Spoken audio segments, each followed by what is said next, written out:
ആകാശവാണി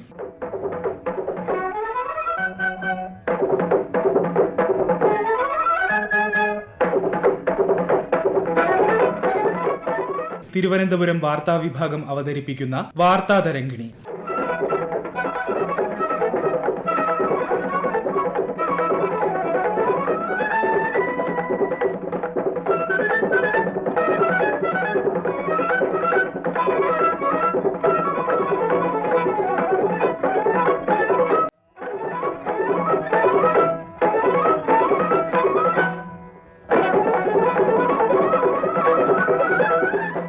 മഹാമാരിയിൽ കാലിടറാതെ ജീവിതം മുന്നോട്ട്.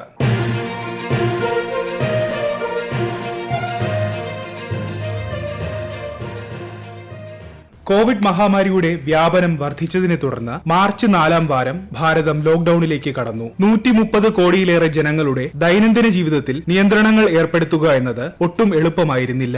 എന്നാൽ രോഗബാധയെ പിടിച്ചുകെട്ടാൻ അത് അത്യാവശ്യമായിരുന്നു. ഒട്ടേറെ പ്രതിസന്ധികൾ ഇക്കാലയളവിൽ രാജ്യത്തെ ജനങ്ങളും ഭരണ സംവിധാനവും നേരിട്ടു. എന്നാൽ പഞ്ചായത്ത് മുതൽ കേന്ദ്ര മന്ത്രിസഭ വരെ നീളുന്ന വിവിധ തട്ടുകളിലുള്ള സർക്കാരുകളുടെ ഇച്ഛാശക്തിയും സംയോജിത പ്രവർത്തനവും ജനങ്ങളുടെ സഹകരണവും ഈ പ്രതിസന്ധികളെ തരണം ചെയ്യാൻ നമ്മെ സഹായിച്ചു. ആരോഗ്യ സംവിധാനങ്ങളെ ശക്തിപ്പെടുത്താനും ജനങ്ങളിൽ അവബോധം സൃഷ്ടിക്കാനും ലോക്ഡൌൺ കാലയളവിനെ സർക്കാർ ഫലപ്രദമായി വിനിയോഗിച്ചു. 10,000-കണക്കിന് ജീവനുകൾ സംരക്ഷിക്കാൻ ഭാരതത്തിലെ കടുത്ത ലോക്ഡൌൺ നടപടികൾക്ക് കഴിഞ്ഞു. എന്നാൽ കോവിഡ് പൂർണ്ണമായും വിട്ടുമാറുന്നതുവരെ അടച്ചിടൽ നയം പിന്തുടരാൻ നമുക്ക് കഴിയില്ല. ജനങ്ങളുടെ ഉപജീവനത്തിനും വ്യക്തിജീവിതത്തെ സമ്പുഷ്ടമാക്കാനും ഇളവുകൾ നൽകുകയല്ലാതെ മറ്റു പോംവഴികൾ ഇല്ല. ഘട്ടം ഘട്ടമായി രാജ്യത്തെയും സമൂഹത്തെയും സമ്പദ്വ്യവസ്ഥയെയും കേന്ദ്ര സർക്കാർ അൺലോക്ക് ചെയ്തു. ലോകത്തെ തന്നെ ഏറ്റവും ഉയർന്ന രോഗമുക്തി നിരക്ക് കൈവരിക്കാനും അതിനൊപ്പം തന്നെ സമ്പദ്വ്യവസ്ഥയെ തകർന്നടിയാതെ സംരക്ഷിക്കാനും ഇന്ത്യക്ക് കഴിഞ്ഞു എന്നത് അടച്ചിടലിനും ഇളവുകൾ അനുവദിക്കുന്നതിനും ഇടയിലെ ആരോഗ്യകരമായ സന്തുലനം കണ്ടെത്താൻ നമുക്ക് കഴിഞ്ഞു എന്നതിന്റെ തെളിവാണ്. ലോക്ഡൌൺ ഏൽപ്പിച്ച ക്ഷീണത്തെ തട്ടിയകറ്റി വിവിധ മേഖലകൾ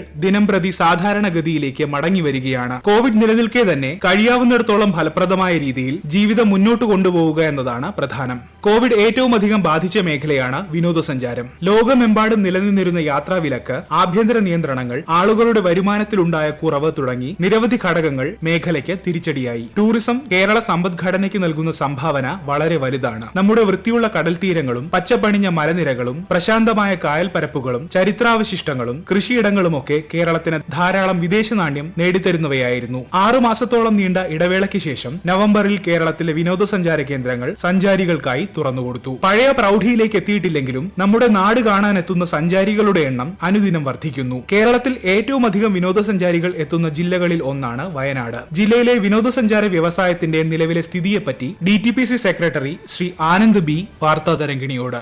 ആദ്യഘട്ടമായി തുറന്നത് ഫോറസ്റ്റ് ഡിപ്പാർട്ട്മെന്റിന്റെ കീഴിലുള്ള എക്കോ ടൂറിസം സെന്റേഴ്സ് ആണ്. അതിനെ തുടർന്ന് 2 ഘട്ടങ്ങളിലായിട്ടാണ് മിക്കവാറും എല്ലാ കേന്ദ്രങ്ങളും വയനാട് ജില്ലയിൽ തുറന്നത്. പൂർണ്ണമായും കോവിഡ് പ്രോട്ടോകോൾ പാലിച്ചാണ് ടൂറിസം കേന്ദ്രങ്ങൾ പ്രവർത്തിക്കുന്നത്. ഈ സമ്പർക്കം കുറയ്ക്കുന്നതിനായിട്ട് ഓൺലൈൻ ടിക്കറ്റിംഗും പേരൊക്കെ രജിസ്റ്റർ ചെയ്യുന്നതിനായിട്ട് QR കോഡ് ഉപയോഗിച്ചുകൊണ്ടുള്ള ഒരു മെത്തേഡും അവിടെ ഇപ്പോൾ ഫോളോ ചെയ്യുന്ന എല്ലാ സെന്റേഴ്സിലും ഫോളോ ചെയ്യുന്നുണ്ട്. ഒരേ സമയം എത്ര പേരെ കേന്ദ്രങ്ങൾക്കുള്ളിൽ പ്രവേശിക്കണമെന്നതിന് സർക്കാർ ഉത്തരവുണ്ട്.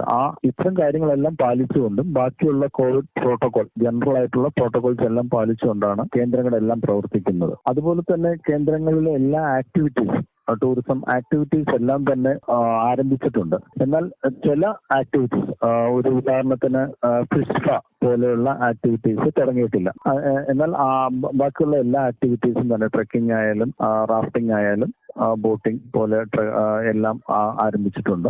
അതേപോലെ തന്നെ hotel, resorts, service villa, home stay തുടങ്ങിയ അക്കോമഡേഷൻ യൂണിറ്റ്സ് മിക്കവാറും എല്ലാം തന്നെ പ്രവർത്തനം ആരംഭിച്ചിട്ടുണ്ട് വയനാട് ജില്ലയിൽ. എന്നാൽ ജില്ലയിലെ ദുരന്ത നിവാരണ അതോറിറ്റിയുടെ നിർദ്ദേശപ്രകാരം 50% ഒക്യുപ്പൻസിയാണ് ഇപ്പൊ അനുവദിച്ചിട്ടുള്ളത്. ആ രീതിയിലാണ് എല്ലാ അക്കോമഡേഷൻ യൂണിറ്റ്സും പ്രവർത്തിക്കുന്നത്. ടൂറിസം രംഗം തുറന്നതിന് ശേഷം നല്ല റെസ്പോൺസ് ആണ് കണ്ടുവരുന്നത്.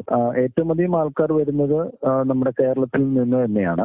എന്നാൽ വയനാട് ജില്ല ഒരു ബോർഡർ ജില്ല ആയതുകൊണ്ട് കർണാടകത്തിൽ നിന്നും തമിഴ്നാട്ടിൽ നിന്നും ടൂറിസ്റ്റുകൾ വന്നു തുടങ്ങിയിട്ടുണ്ട്. എല്ലാ കേന്ദ്രങ്ങളും തന്നെ കോവിഡിന് മുന്നേ ഉള്ള ഒരു അവസ്ഥയിലേക്ക് എത്തി എന്ന് നമുക്ക് പറയാൻ പറ്റില്ല. കാരണം നമ്മൾ അതിലേക്കുള്ള എൻട്രി റെസ്ട്രിക്ഷൻ ഉള്ളതുകൊണ്ട്. എന്നാലും നല്ല റെസ്പോൺസ് തന്നെയാണ് കാണുന്നത്. ഈ ഒരു രീതിയിൽ മുന്നോട്ട് പോയി കഴിഞ്ഞാൽ ടൂറിസം വളരെ വേഗം തന്നെ തിരിച്ചു വരും എന്നുള്ളതാണ് വയനാട് ജില്ലയിൽ നിന്ന് പറയാൻ സാധിക്കുന്നത്. ആരാധനാലയങ്ങൾക്ക് തുറന്നു പ്രവർത്തിക്കാനുള്ള അനുമതി ജൂൺ മുതലാണ് നൽകിയത്. ഇതിനെ തുടർന്ന് വിവിധ മതവിഭാഗങ്ങളുടെ ആരാധനാ കേന്ദ്രങ്ങൾ പല ഘട്ടങ്ങളിലായി തുറന്നു. എന്നാൽ ധാരാളം ആളുകൾ പങ്കെടുക്കുന്ന ആഘോഷങ്ങൾക്കും അനുഷ്ഠാനങ്ങൾക്കും നിയന്ത്രണമുണ്ടായിരുന്നു. ഗുരുവായൂർ പോലെ ദിവസവും ആയിരക്കണക്കിന് ജനങ്ങൾ ദർശനത്തിനെത്തിക്കൊണ്ടിരുന്ന ക്ഷേത്രങ്ങളിൽ ആളുകളെ നിയന്ത്രിക്കുക എന്നത് ശ്രമകരമായ ദൌത്യമായിരുന്നു. സാങ്കേതിക വിദ്യ ഇവിടെ സഹായത്തിനെത്തി. പൂർണ്ണമായും വിർച്വൽ ക്യൂ മുഖാന്തിരമുള്ള ദർശനം മാത്രമാണ് ഗുരുവായൂരിൽ ഇപ്പോൾ അനുവദിച്ചിട്ടുള്ളത്.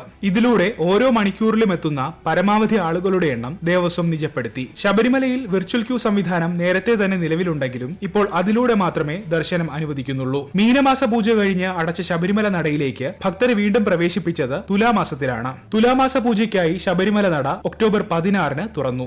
250 ഭക്തർക്ക് വീതമായിരുന്നു പ്രതിദിനം പ്രവേശനം. മണ്ഡലമാസ ദർശനത്തിന് ആദ്യം പ്രതിദിനം 1000 ഭക്തരെ വീതം പ്രവേശിപ്പിച്ചു. ഇത് പിന്നീട് 2000 പേർ എന്ന നിലയിലേക്ക് ഉയർത്തി. ശനി ഞായർ ദിവസങ്ങളിൽ 3000 പേരെ പ്രവേശിപ്പിക്കും. കോവിഡ് മാനദണ്ഡങ്ങൾക്ക് വിധേയമായി മുസ്ലിം ക്രിസ്ത്യൻ മതവിഭാഗങ്ങളുടെ ആരാധനാലയങ്ങളിലും വിശ്വാസികളെ പ്രവേശിപ്പിച്ചു വരുന്നു. കോവിഡിനെ തുടർന്ന് വലിയ പ്രതിസന്ധിയിലായ വ്യവസായമാണ് സിനിമ. ഈ കാലഘട്ടത്തിൽ OTT റിലീസ് പോലുള്ള ആധുനിക സങ്കേതങ്ങളുടെ സാധ്യതകൾ ചില മലയാള സിനിമകൾ പ്രയോജനപ്പെടുത്തി. സിനിമാ നിർമ്മാണത്തിന് അനുമതി ലഭിച്ചതോടെ പല ചിത്രങ്ങളുടെയും ചിത്രീകരണം പുനരാരംഭിച്ചു. തിയേറ്ററുകൾ തുറക്കാൻ അനുമതി ലഭിച്ചാൽ ഇവ പ്രദർശനത്തിനെത്തും. കോവിഡ് കാലത്ത് തന്റെ പുതിയ ചിത്രമായ സണ്ണിയുടെ ഷൂട്ടിംഗ് പൂർത്തിയാക്കിയ അനുഭവം വാർത്താ തരംഗിണിയോട് പങ്കുവയ്ക്കുകയാണ് സംവിധായകൻ രഞ്ജിത്ത് ശങ്കർ. കോവിഡ് നമ്മുടെ ലോകത്തിന് രണ്ട് ടൈം സോണായിട്ട് ഡെഫിനറ്റ്ലി തിരിച്ചിരിക്കുകയാണ്. ബിഫോർ കോവിഡ്, ആഫ്റ്റർ കോവിഡ് എന്ന രീതിയിൽ തീർച്ചയായിട്ടും രണ്ട് കാലഘട്ടമായിട്ട് തന്നെ അറിയപ്പെടും എന്നാണ് എനിക്ക് തോന്നുന്നത്. അപ്പോൾ കാര്യങ്ങൾ പഴയതുപോലെ ആവില്ല, അല്ലെങ്കിൽ പഴയതുപോലെ ആവുന്ന ഒരു അർത്ഥവുമില്ല. കാര്യം നമ്മൾ മാറിക്കൊണ്ടിരിക്കുകയാണല്ലോ, നമ്മൾ പുതിയതായിക്കൊണ്ടിരിക്കുകയാണെന്നുള്ളതാണ്. അപ്പൊ അത് തുറന്നു വരുന്നത് ഒരുപാട് പരിമിതികൾക്കുള്ളിൽ നിന്നുകൊണ്ട് തന്നെ ഒരുപാട് സാധ്യതകളും കൂടിയാണ്. ഇപ്പോൾ എല്ലാ മേഖലയിലും സിനിമയെ സംബന്ധിച്ച് പറഞ്ഞാൽ തീർച്ചയായിട്ടും വലിയൊരു പ്രതിസന്ധി തന്നെയാണ്. ഇപ്പൊ ഏറ്റവും കൂടുതൽ എഫക്റ്റഡ് ആയിട്ടുള്ള ഇൻഡസ്ട്രി കോവിഡ് കാരണം ടൂറിസം ആണെങ്കിൽ നമ്പർ 2 തീർച്ചയായിട്ടും സിനിമയാണ്. സിനിമയെ സംബന്ധിച്ച് ഇൻഡിവിജ്വൽ ഇൻവെസ്റ്റ്മെന്റ് വരുന്നതുകൊണ്ട് അതിന്റെ ഒരു റിസ്ക് ഫാക്ടർ വളരെ കൂടുതലുമാണ്. ഇപ്പം തിയേറ്റേഴ്സിലേക്ക് ആൾക്കാർ ഇനി വന്നു തുടങ്ങുന്ന ഒരു കാലഘട്ടം ഉണ്ടാവുകയും അപ്പം ഏറ്റവും ബേസിക് ആയിട്ടുള്ള പ്രോബ്ലം എന്താണെന്ന് വെച്ചാൽ ഇപ്പൊ ഒരു വർഷമായി ആൾക്കാർ തിയേറ്ററിൽ പോയിട്ട് സിനിമ കണ്ടെത്തും. അപ്പൊ അവരുടെ ടേസ്റ്റ് എങ്ങനെയാണ് ഈ ഒരു വർഷത്തിനുള്ളിൽ എങ്ങനെയാണ് അത് മാറിയിരിക്കുന്നത് എന്നുള്ള ആർക്കും പ്രഡിക്ട് ചെയ്യാൻ പറ്റില്ല. അപ്പൊ അവർ ഇതിനിടയിൽ കണ്ടിട്ടുള്ളത് ഇപ്പം ഈ പറയുന്ന OTT പ്ലാറ്റ്ഫോംസിലൊക്കെയുള്ള വന്നുകൊണ്ടിരിക്കുന്ന ചില പുതിയ സിനിമകളും അല്ലെങ്കിൽ ആ തരത്തിലുള്ള ഒരു കണ്ടന്റാണ്. അപ്പോൾ അവരുടെ ഒരു ടേസ്റ്റ് എങ്ങനെ മാറിയിട്ടുണ്ടെന്ന് പഠിക്കാൻ ആർക്കും പറ്റില്ല. സിനിമകൾ വന്നു കഴിഞ്ഞാൽ മാത്രം അറിയില്ല. മാറിയ കാലത്തിനനുസരിച്ചുള്ള പുതിയ കാഴ്ചക്കാർക്കനുസരിച്ചുള്ള രീതിയിലുള്ള കഥകൾ കണ്ടെത്തി സിനിമകൾ ഉണ്ടാക്കുക എന്നുള്ളത് തന്നെയാണ് ആദ്യത്തെ ചാലഞ്ച്. അത് ഒരു സ്ക്രീൻ പ്ലേ ഉണ്ടാക്കി കഴിഞ്ഞാൽ അത് ഷൂട്ട് ചെയ്യാൻ തീർച്ചയായിട്ടും ഇപ്പൊ തൽക്കാലം നമുക്ക് പരിമിതികളുണ്ട്. സണ്ണി എന്ന് പറയുന്ന സിനിമയുടെ കാര്യത്തിലാണെങ്കിൽ നമ്മൾ എറണാകുളത്തുള്ള ഗ്രാൻഡ് ഹയറ്റിലാണ് ഇതിന്റെ ഒരു പ്രധാന ലൊക്കേഷൻ. നമ്മൾ എന്റെ ക്രൂ നമ്മൾ ഗ്രാൻഡ് ഹയറ്റിൽ താമസിച്ചിട്ടാണ് ഈ ഫിലിം ഷൂട്ട് ചെയ്തത്. അത് ഒരു കോവിഡിന് മുമ്പുള്ള കാലത്ത് നമ്മൾ ചിന്തിക്കുമല്ലോ, ഒരു പക്ഷേ ഒരു സൂപ്പർ സ്റ്റാർ ഒക്കെ മാത്രമാണ് ഒരു പക്ഷേ ഹയറ്റിൽ താമസിക്കുക. പക്ഷെ ഇപ്പോഴത്തെ സാഹചര്യത്തിൽ നമുക്ക് ആ ഒരു കോസ്റ്റ് ഓവർഹെഡ് നമുക്ക് എടുത്തേ പറ്റൂ. കാരണം അല്ലെങ്കിൽ ഒരാൾക്ക് ഒരു അസുഖം ഉണ്ടാകുന്ന ഒരു റിസ്ക് എന്ന് പറഞ്ഞാൽ ആലോചിച്ച് ഇതിനേക്കാൾ 10 ഇരട്ടി കൂടുതലാണ്. അപ്പൊ ആ രീതിയിൽ അതൊരു മണ്ടത്തിലാണ് അങ്ങനെ ചെയ്യാതിരിക്കുന്നത്. നമ്മൾ ഷൂട്ടിങ്ങിന് മുമ്പ് തന്നെ എല്ലാ ക്രൂവിലും മറ്റേ കോവിഡ് ടെസ്റ്റ് നടത്തി നെഗറ്റീവ് ആൾക്കാരെ മാത്രമാണ് നമ്മൾ ഷൂട്ടിങ്ങിന് പ്രവേശിപ്പിച്ചത്. അപ്പൊ അവർ ലൊക്കേഷന് പുറത്തു പോകാൻ നമ്മൾ റെസ്ട്രിക്ഷൻസ് ഉണ്ടായിരുന്നു. പിന്നെ ഷൂട്ടിങ്ങിന് ശേഷവും അവർ ഈ പറഞ്ഞ പോലെ ടെസ്റ്റ് നടത്തിയിട്ടാണ് അവർ പോയത്. പിന്നെ ഒരു hygienic in terms of food ഒക്കെ ആണെങ്കിൽ പണ്ട് നമുക്ക് നമ്മൾ യൂസ് ചെയ്യുന്ന പ്ലേറ്റ്സ് അതിലെല്ലാം നമുക്ക് പുതിയ രീതിയിലുള്ള ഹൈജീനിന്റെ ആവശ്യമുണ്ട്. അപ്പൊ ആ രീതിയിൽ കുറച്ച് കോസ്റ്റ് ഓവർഹെഡ് തീർച്ചയായിട്ടും പ്രൊഡക്ഷൻ സംബന്ധിച്ച് ഇന്നലെ വരുന്നുണ്ട്. അപ്പൊ അത് തൽക്കാലം നമുക്ക് നിവൃത്തിയില്ല എന്നുള്ളതാണ്. അപ്പോൾ അങ്ങനെയാണ് ഒരു പക്ഷേ നമുക്ക് പുതിയ സിനിമകളുമായിട്ട് മുന്നോട്ട് വരാൻ സാധിക്കുക. പല OTT പ്ലാറ്റ്ഫോംസ് ഒക്കെ പുതിയതായിട്ട് പുതിയ സ്ട്രീംസ് ആയിട്ട് വന്നിട്ടുണ്ട്. ആളുകൾ അതിലോട്ട് കൂടുതൽ ഈ ലോക്ക്ഡൌൺ സമയത്ത് കൂടുതൽ സബ്സ്ക്രൈബേഴ്സ് അവിടെ കൂടിയിട്ടുണ്ട്. അതിൽ ആൾക്കാർ സിനിമകൾ കാണുന്നുണ്ട്. അതിൽ മലയാള സിനിമകൾ കുറവാണെങ്കിൽ തന്നെ. പക്ഷേ നമ്മുടെ പ്രൈമറി സോഴ്സ് ഓഫ് റവന്യൂ അല്ലെങ്കിൽ നമ്മൾ സിനിമകൾ ഉണ്ടാക്കുന്നത് തിയേറ്ററിൽ കാണിക്കാൻ വേണ്ടി തന്നെയാണ്. തിയേറ്ററിൽ ജനങ്ങൾ വരികയും ജനങ്ങൾ നമ്മൾ ഉദ്ദേശിക്കുന്ന ഒരു മൊമെന്റ് അനുസരിച്ച് കൈയടിക്കുകയൊക്കെ ചെയ്യുന്ന ഒരു സാഹചര്യം തന്നെയാണ് ഉണ്ടാകേണ്ടത്. അപ്പൊ അത് തന്നെയാണ് നമ്മൾ വെയിറ്റ് ചെയ്യുന്നത്. തിയേറ്റർ ഉടനത്തിനൊപ്പം മറ്റ് സംസ്ഥാനങ്ങളിലെല്ലാം തിയേറ്ററുകൾ തുറന്നു. കേരളത്തിലും ഉടനെ താമസിക്കാൻ തുടങ്ങും എന്നാണ് നമ്മൾ പ്രതീക്ഷിക്കുന്നത്. അപ്പൊ തുടങ്ങിയാൽ ജനങ്ങൾ തിയേറ്ററിൽ വരും എന്നൊരു പ്രതീക്ഷ എനിക്കുണ്ട്. സിനിമാ തിയേറ്ററിൽ പുതിയ സിനിമകൾ വരികയും അവർക്ക് ഇൻട്രസ്റ്റ് സിനിമകൾ ഉണ്ടാവുകയും ചെയ്തു കഴിഞ്ഞാൽ ഈ പറഞ്ഞ ടിക്കറ്റ് പ്രോട്ടോകോൾ പാലിച്ചുകൊണ്ട് സിനിമ കാണാൻ പോകുന്ന ഒരു സമൂഹം ഉണ്ടാവും എന്ന് തന്നെയാണ് എനിക്ക് തോന്നുന്നത്. അപ്പോൾ ഒരു സമീപ ഭാവിയിലെങ്കിലും നമുക്ക് അത് തന്നെയാണ് ഫ്യൂച്ചർ. കാരണം ഇത് ടോട്ടലി മാറിയിട്ടുള്ള ഒരു കാലം നമുക്ക് വളർത്തുന്ന പ്രതീക്ഷിക്കാൻ പറ്റില്ല. We are hopeful that things will be back to normal and much better than before. KSRTC, private ബസ്സുകൾ, കൊച്ചി മെട്രോ തുടങ്ങിയവയും പതിവ് പ്രവർത്തനങ്ങളിലേക്ക് പതുക്കെ തിരികെ വരികയാണ്. തുടക്കത്തിൽ വളരെ കുറച്ച് സർവീസുകൾ മാത്രമായിരുന്നു KSRTC നടത്തിയത്. ക്രമേണ സർവീസുകളുടെ എണ്ണം കൂട്ടി. ഇപ്പോൾ അന്തർജില്ലാ ബസ്സുകൾ, അന്തർ സംസ്ഥാന ബസ്സുകൾ എന്നിവ ഉൾപ്പെടെ 100 കണക്കിന് സർവീസുകൾ കേരളത്തിൽ കോർപ്പറേഷൻ നടത്തുന്നുണ്ട്. ലോകത്തിലെ ഏറ്റവും വലിയ യാത്രാ സർവീസുകളിൽ ഒന്നാണ് ഇന്ത്യൻ റെയിൽവേ. ലോക്ഡൌണിനെ തുടർന്ന് രാജ്യത്തിന്റെ വിവിധ ഭാഗങ്ങളിൽ അകപ്പെട്ട തൊഴിലാളികളെ സ്വന്തം നാടുകളിലെത്തിക്കാൻ 4621 ശ്രമിക് ട്രെയിൻ സർവീസുകൾ റെയിൽവേ നടത്തിയിരുന്നു. ലോക്ഡൌൺ ഇളവുകൾ വന്നതോടെ യാത്രാ തീവണ്ടികൾ ഭാഗികമായി പുനഃസ്ഥാപിക്കപ്പെട്ടു. കേരളത്തിലൂടെ ഓടുന്ന ദിവസേനയുള്ള ട്രെയിനുകളിൽ മിക്കതും സർവീസ് പുനരാരംഭിച്ചു കഴിഞ്ഞു. ഹ്രസ്വദൂര പാസഞ്ചർ ട്രെയിൻ സർവീസുകളും വൈകാതെ ആരംഭിക്കുമെന്നാണ് പ്രതീക്ഷിക്കപ്പെടുന്നത്. കോവിഡ് ബാധ തടയാൻ നിരവധി നടപടികൾ റെയിൽവേ കൈക്കൊണ്ടിട്ടുണ്ട്. ഇന്ത്യയിലെ ആഭ്യന്തര വിമാന സർവീസുകൾ മെയ് മാസത്തിൽ തന്നെ പുനരാരംഭിച്ചിരുന്നു. ഉൾക്കൊള്ളാവുന്ന യാത്രക്കാരുടെ 33% പേരെ മാത്രം കയറ്റിയായിരുന്നു വിമാന സർവീസുകൾ നടത്തിയിരുന്നത്. എന്നാൽ പല ഘട്ടങ്ങളിലായി ഈ പരിധി വർദ്ധിപ്പിച്ചു.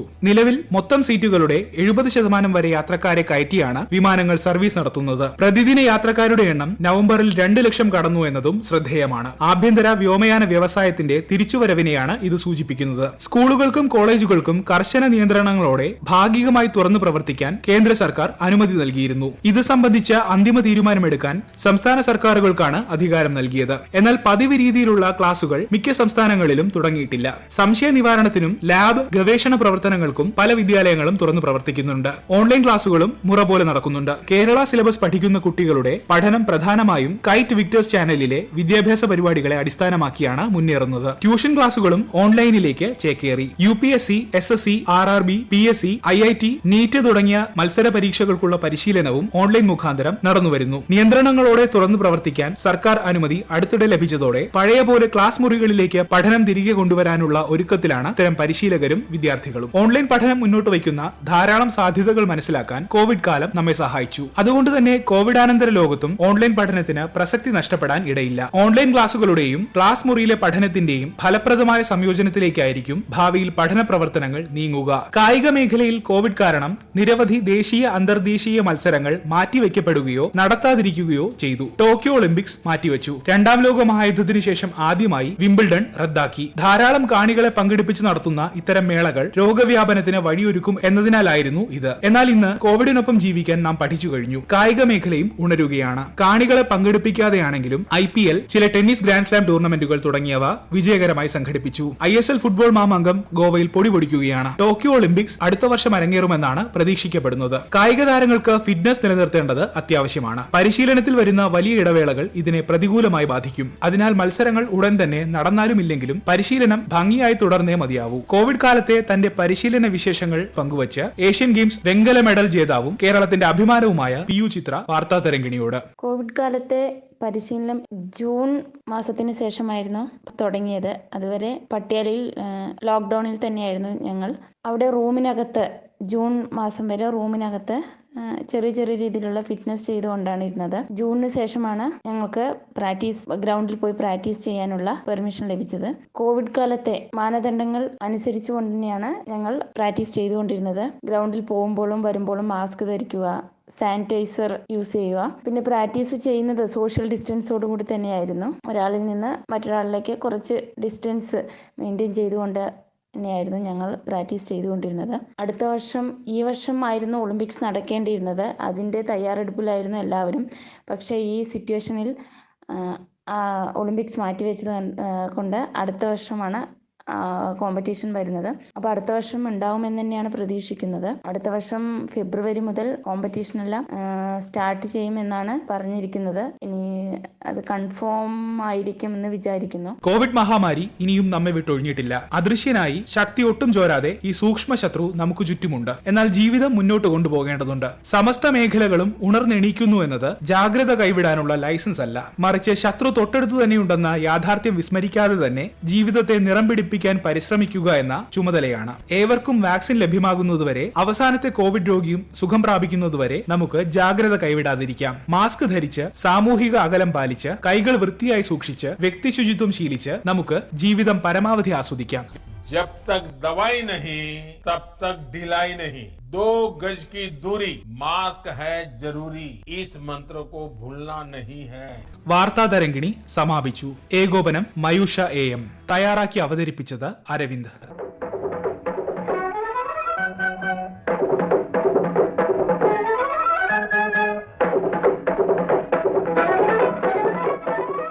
വാർത്താ തരംഗിണി ഇനി വ്യാഴാഴ്ച 9 മണിക്ക് കേൾക്കാം.